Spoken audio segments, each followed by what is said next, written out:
Assalamualaikum warahmatullahi wabarakatuh. Perkenalkan, saya Mahmudah Budiati Ningsih Empar, dosen tetap pada program studi Diploma 3 Pariwisata Universitas Mataram. Dalam kesempatan ini, saya ingin menampilkan video pembelajaran salah satu mata kuliah yang saya ampu, yaitu mata kuliah Pengenalan Objek dan Daya Tarik Wisata, atau biasa dikenal dengan pengenalan ODTW, sebagai syarat dalam unjuk kerja Tridharma Perguruan Tinggi, khususnya pada aspek pengajaran. Mata kuliah Pengenalan Objek dan Daya Tarik Wisata merupakan mata kuliah yang diberikan bagi mahasiswa semester 3 program studi D3 Pariwisata dengan bobot 3 SKS. Mata kuliah ini terdiri atas 16 kali pertemuan, di mana 14 kali perkuliahan dilakukan secara tatap muka dan juga observasi, kemudian 1 kali pertemuan UTS dan 1 kali pertemuan untuk UAS. Mata kuliah pengenalan ODTW berfokus pada materi konsep, klasifikasi, karakteristik, peran, kemudian jenis-jenis ODTW dan juga destinasi pariwisata. Mahasiswa tidak hanya belajar mengenai teori, tetapi juga berkesempatan untuk observasi secara langsung pada destinasi wisata. Mahasiswa berkesempatan untuk melakukan analisis bagaimana kondisi terkait ODTW, kemudian komponen destinasi pariwisata, kemudian permasalahan yang ditemukan, serta mencoba untuk menganalisis bagaimana alternatif untuk pengembangan sebuah ODTW. Adapun capaian pembelajaran lulusan yang dibebankan pada mata kuliah ini terdiri atas CPL 2, CPL 3, CPL 6, dan CPL 7 sesuai dengan yang tertuang pada RPS pembelajaran mata kuliah ini. Adapun capaian pembelajaran mata kuliah ini, yang pertama yaitu mahasiswa diharapkan mampu untuk menjelaskan terkait konsep dasar, kemudian ruang lingkup, klasifikasi, karakteristik, dan peran ODTW dalam destinasi pariwisata. Kemudian mahasiswa juga diharapkan mampu mengidentifikasi jenis karakteristik ODTW serta komponen pembentuk destinasi pariwisata. Capaian pembelajaran berikutnya, mahasiswa mampu mengidentifikasi ODTW dan komponen pembentuk destinasi pariwisata berdasarkan hasil observasi di lapangan. Kemudian, mahasiswa juga mampu menganalisis kondisi ODTW serta bagaimana dampak terhadap aspek lingkungan, sosial budaya, dan juga ekonomi. Yang terakhir, mahasiswa mampu menganalisis alternatif pengembangan ODTW berdasarkan bagaimana kondisi hasil observasi di lapangan. Kemudian, 3 komponen utama dalam pembelajaran ini terdiri atas delivery, interaction, dan juga assessment. Untuk delivery, saya memberikan materi dan juga membagikan RPS kepada mahasiswa. Kemudian, saya juga menyampaikan materi melalui perkuliahan secara langsung tatap muka untuk memberikan pemahaman yang mendalam kepada mahasiswa. Kemudian, dalam proses pembelajaran tersebut, tentunya didukung dengan berbagai pemanfaatan media pembelajaran. Salah satunya ialah video pembelajaran. Kemudian untuk aspek interaction pada mata kuliah ini tentunya melibatkan komunikasi aktif 2 arah dari mahasiswa dan juga dosen melalui diskusi, tanya jawab, kolaborasi, maupun refleksi bersama. Nah, kemudian untuk assessment, mata kuliah ini dilakukan secara normatif maupun secara sumatif, di mana penilaian secara normatif itu dilakukan selama proses pembelajaran melalui pengamatan sikap, perilaku, kemudian penugasan individu, penugasan kelompok, dan juga beberapa kuis yang diberikan. Sementara untuk penilaian sumatif diberikan melalui UTS dan juga UAS. Model pembelajaran yang digunakan dalam mata kuliah ini ialah case-based learning. Sementara untuk referensi yang digunakan dalam mata kuliah ini menggunakan beberapa buku referensi, baik dari penulis ahli, kemudian juga karya saya pribadi, kemudian menggunakan beberapa jurnal penelitian yang tentunya yang paling mutakhir, termasuk jurnal penelitian hasil dari kegiatan Tridharma saya pribadi. Berikut video proses pembelajaran pengenalan objek dan daya tarik wisata pada pertemuan 3 dengan topik materi komponen destinasi pariwisata. Selamat menyaksikan. Assalamualaikum warahmatullahi wabarakatuh. Waalaikumsalam warahmatullahi wabarakatuh. Oke, hari ini kita mata kuliah pengenalan ODTW ya. Apa ODTW? Objek dan daya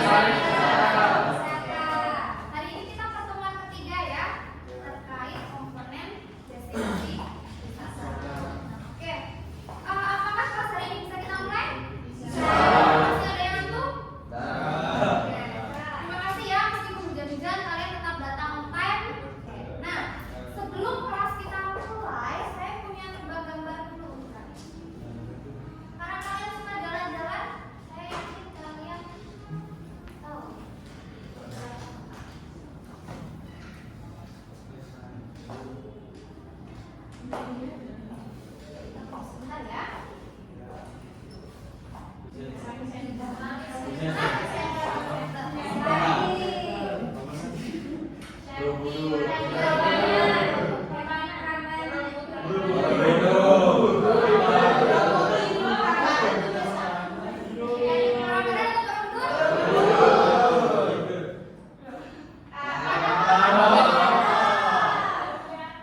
Di mana ini? Tuh.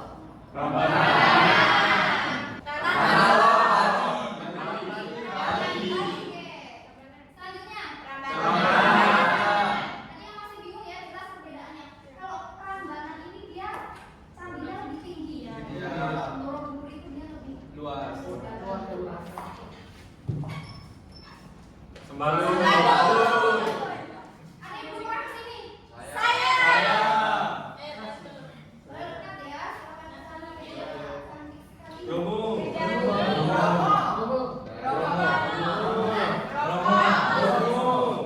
Bromo. Belum pernah ke sana? Jogja.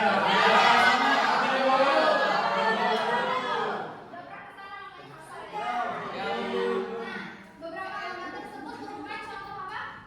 Destinasi Destinasi wisata, oke. Kalau kalian ke satu destinasi wisata,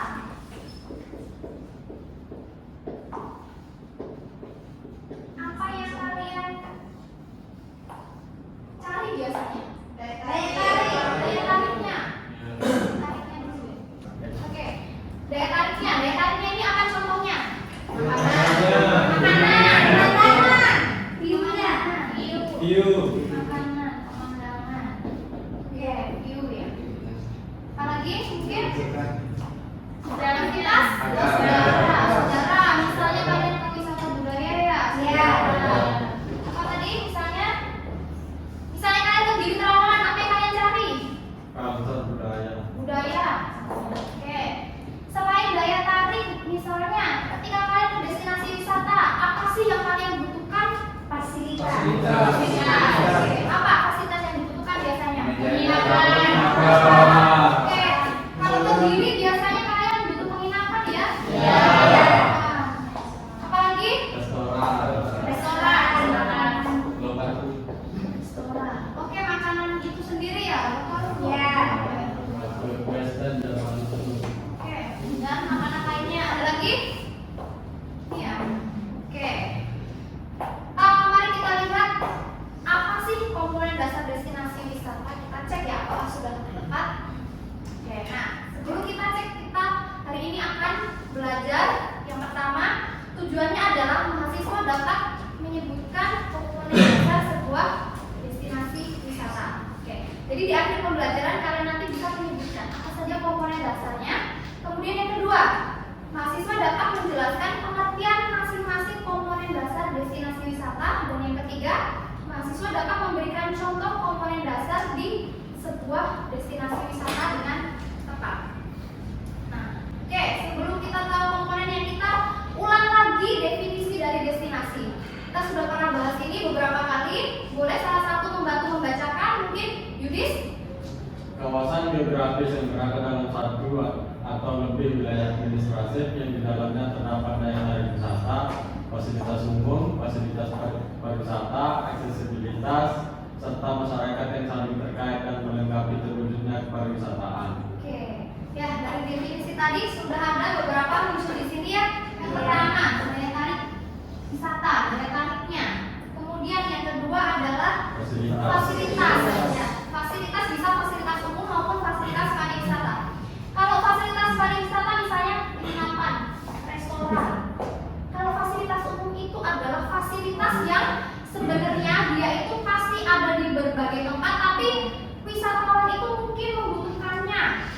Misalnya apa? Toilet.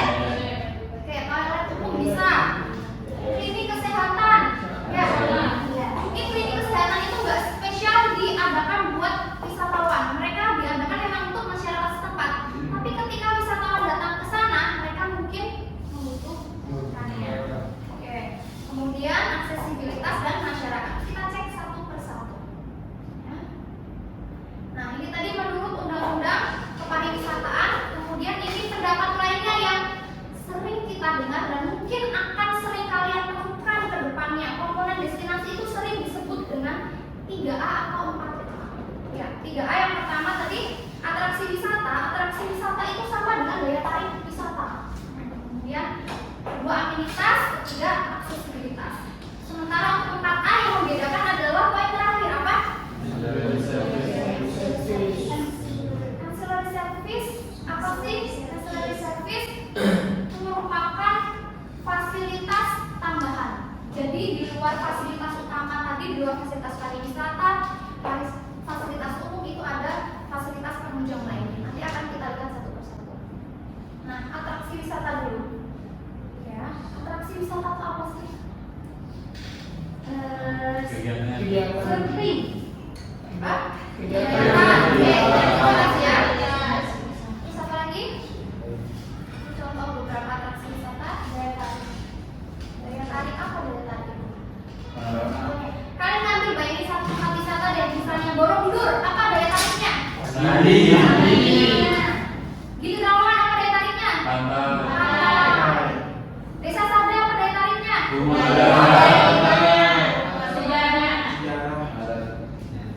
Jadi definisinya adalah yang memiliki keunikan, keindahan dan nilai atau apapun itu yang membuat kalian tertarik untuk datang. Tadi ya, kalian ke Desa Sabda itu yang dicari apanya tadi?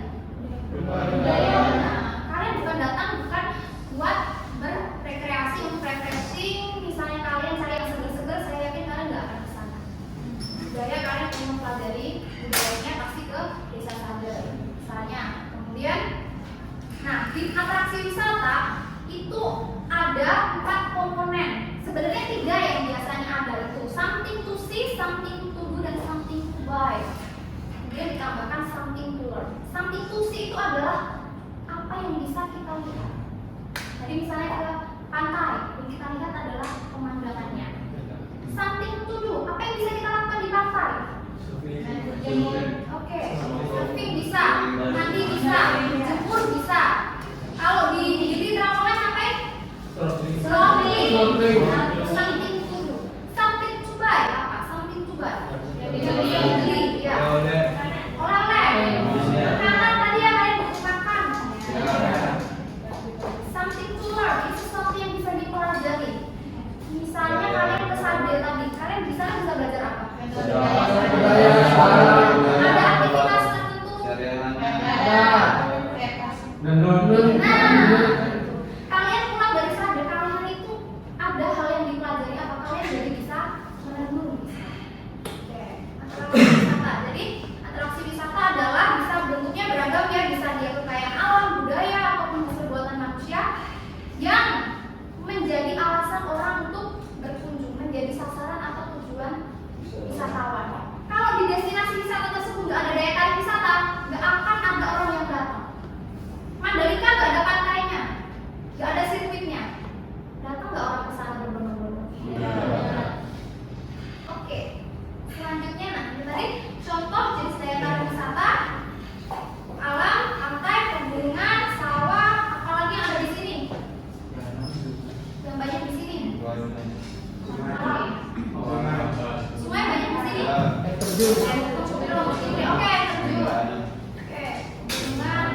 Daya tarik wisata budaya tadi contohnya ya di Sabda. Terus ada lagi di sana? Itu mungkin 3 desa wisata yang cukup terkenal ya. Kemudian daya tarik wisata buatan itu adalah yang sengaja dibuat oleh manusia. Bisa pemerintah, bisa swasta. Misalnya kalau di Jawa Timur ada tempat wisata yang sangat terkenal. Jaga. Itu buatan. Iya. Kalau di Jakarta. Kemudian daya tarik wisata minat khusus itu adalah di luar 3 jenis di atasnya. Bisa tadi misalnya suka snorkeling, itu dia bisa masuk ke minat khusus, kegiatan wisata petualangan. Hiking itu juga bisa. Contoh lainnya adalah yoga, spa, kemudian wisata kesehatan, MICE. Sekarang komponen dasar destinasi wisata yang kedua adalah amenitas. Amenitas atau fasilitas. Ya, definisinya amenitas merupakan kelengkapan fasilitas berupa sarana prasarana pariwisata yang harus disediakan untuk memenuhi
wisatawan ke destinasi wisata. Apa aja? Jaringan jalan. Jaringan jalan tuh misalnya buat ke sana itu apakah lewat jalan desa atau bisa cukup lewat jalan provinsi. Kalau lewat jalan provinsi itu pasti jalannya itu besar. Akses transportasi itu pasti ada, masuk Google Maps pasti. Tapi kalau jalan desa bisa jadi kondisinya masih rusak, mungkin nggak ada transportasi umum dan sebagainya. Kemudian yang kedua tadi ketersediaan alat transportasi umum. Kita ke Kuta ada transportasi umumnya nggak? Ada. Naik apa? Apa? Apa? Ini Grab. Saya bener nggak tahu apa. Ada nggak? Jaluri ke sana ada nggak? Ada. Nggak ada. Harus mobil pribadi? Grab. Harus charter ya. Itu bukan transportasi umum, berarti harus charter. Nah sementara kalau misalnya kita cuma mau ke kemana? Museum NTB, bisa nggak naik transportasi umum? Bisa. Nah, jadi mungkin orang akan lebih lebih mudah buat mengakses tempat-tempat yang tadi ada transportasi umumnya dibandingkan yang nggak ada. Kalau nggak ada berarti dia harus mengadakan mobil pribadi, kendaraan pribadi harus sewa. Kemudian selanjutnya jenis kendaraan yang bisa mengakses, misalnya ke Gili Trawangan, nggak semua kendaraan bisa mengakses, jelas ya harus pakai kapal atau pakai boat. Kemudian jarak tempuh, ini misalnya kalian punya 1 hari, kalian dikasih opsi kalian mau ke Kuta atau mau ke Pantai Pink. Kalau di Kuta mungkin kalian bisa menghabiskan lebih banyak waktu di destinasi. Kalau ke Pantai Pink mungkin kalian harus menghabiskan lebih banyak waktu di jalan. Harus ke sana, mungkin harus nyebrang lagi. Oke. Jarak tempuh itu juga menjadi pertimbangan. Kemudian waktu tempuh. Waktu tempuh, apa bedanya jarak tempuh dan waktu tempuh? Kan kalau jauh udah pasti lebih lama betul waktu tempuhnya. Belum tentu. Bisa jadi karena misalnya jaraknya itu lebih dekat tapi jalannya rusak ternyata. Jadinya jauh. Ya, atau macet. Jarak tempuh. Ini jadi destinasi wisata semakin strategis lokasinya, jaringan jalan yang dapat mengakses, ketersediaan transportasi umum, jenis kendaraan yang bisa mengakses, jarak tempuh yang lebih dekat, waktu tempuh yang lebih terjangkau, itu mungkin membuat destinasi jadi lebih banyak dikunjungi wisatawan. Nah, selanjutnya ancillary service tadi sudah disebutkan merupakan layanan tambahan untuk meningkatkan pengalaman berwisata. Nah, bersifat opsional tetapi dapat meningkatkan pengalaman wisatawan. Jadi ditambah misalnya adanya asuransi perjalanan. Kemudian ada sewa mobil, kemudian layanan airport transfer, kemudian tour guide. Nah, selanjutnya adalah masyarakat. Masyarakat di sini itu adalah sebagai pengelola. Jadi tidak semua destinasi wisata itu ada komponen masyarakat sebagai pengelola, terutama destinasi wisata yang dikelola oleh swasta. Tapi bagi destinasi wisata seperti pantai itu pasti biasanya ada masyarakat yang terlibat, dia masuk dalam komponen dasar destinasi. Jadi kalau misalnya nanti tergantung jenis destinasi wisatanya ya, bisa tadi pakai 3A, 4A, bisa juga ada tambahan masyarakat. Nah, kalau pariwisatanya itu dikelola oleh masyarakat, maka masyarakat ini harusnya dia sebagai subjek sekaligus objek. Jadi masyarakat itu terlibat aktif buat perencanaannya, buat ngelola pariwisatanya. Nggak cuma mereka jaga parkir, nggak cuma jualan di warung, tapi dia juga terlibat ketika merencanakan ini mau dikembangkan kayak gimana sih. Nah, kemudian masyarakat harus berpartisipasi aktif dalam perencanaan, pelaksanaan, monitoring dan evaluasi. Contohnya adalah kalau kalian pernah ke desa wisata, ada Pok Darwis, ya, itu contoh keterlibatan aktif masyarakat sebagai pengelola secara aktif, BUMDes misalnya. Ya. Nah, dari penjabaran tadi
Kemudian aksesibilitas,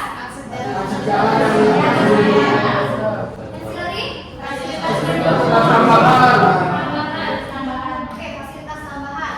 Terakhir masyarakat sebagai Oke. Di sini tadi saya tanya terkait gili, ada yang banyak menjawab, ada yang beberapa kali pernah ke gili? Belum pernah.